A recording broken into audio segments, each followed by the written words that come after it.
Hey guys, look at that Escar Jaffe. It just, the details, I've scratched it up, but I ride this thing a lot. But today I wanted to talk about dropouts. And this is the dropouts that the Escar Jaffe comes with, and same with the Escar Hayduke. And it's called their portage dropout system.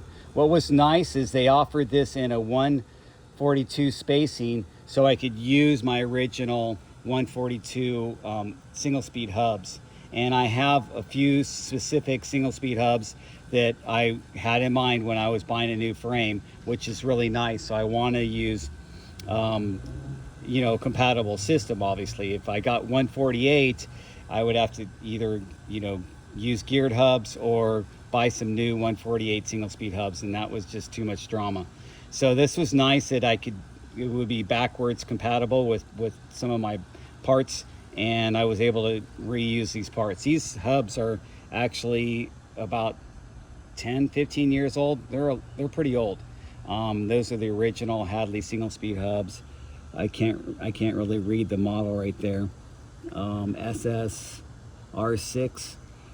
So those were the original ones that Hadley made, and they're great. I mean, listen to them, and just they roll perfectly. I've had new bearings put in them several times, but they work great. So that's the portage dropout system that Escar went with on their Jaffe and their Hayduke, and it works out really well. When you pull it all the way back like that, you get more tire clearance. So this is with a big 29 by 2.6, and you see I have a lot of clearance. But what they're saying with the newer Jaffe models, this is the original Jaffe frame, but the newer Jaffe frame, they say they can go up to a 3-inch tire when you pull it all the way back. So that would be nice. I don't think I could fit a 3-inch tire in here unless I did a 3-inch tire that had really shaved down kind of cross-country tread design. This is more of a trail. It's a little bit chunkier tread design. I really like these. This Honcho is a great tire. Anyway, that's another topic.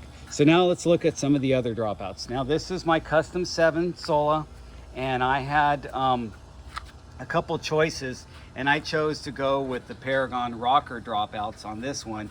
And it's called rocker because it rocks down as you pull it back. Now it's not pulled all the way back, it's pulled back. It's got about 3 millimeters to go, but that's with the Terravel A-line tires 2.5. So it's a little bit smaller tire, a little bit less aggressive knobby, although it does have some pretty aggressive side knobs. So I mean, if I went with if this came in at 2.6, I'm sure I could fit that in there.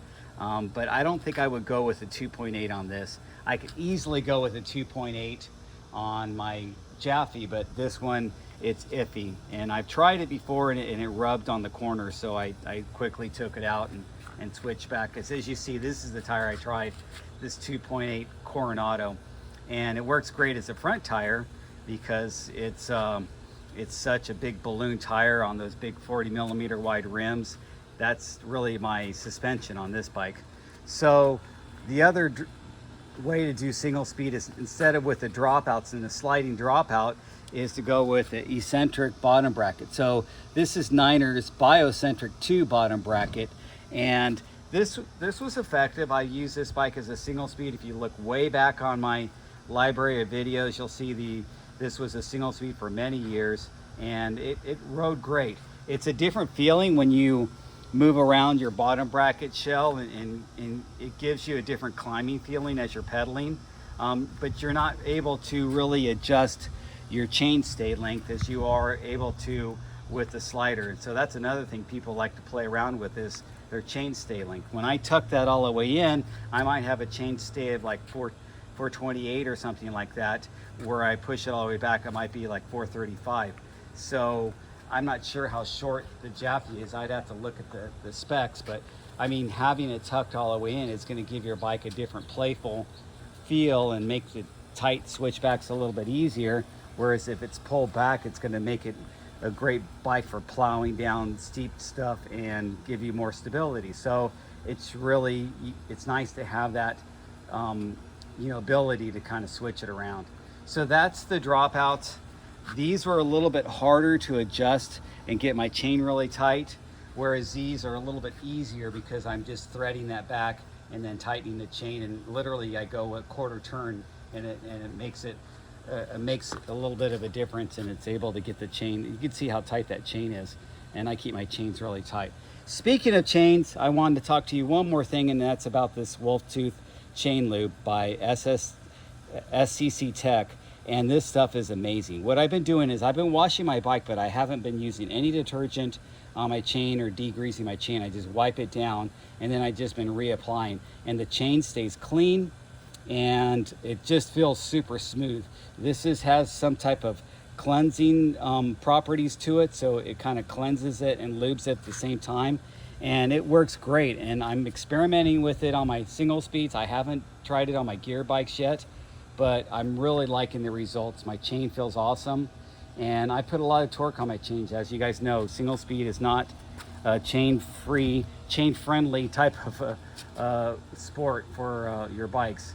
They'd probably rather have gears, although bouncing around on gears is also problematic. Anyway, thanks for watching, guys. Leave any comments below. Give me a thumbs up if you will. Appreciate it. Have a great day. Get out there and ride. Those mountains are calling me right now. I can't wait to get out there.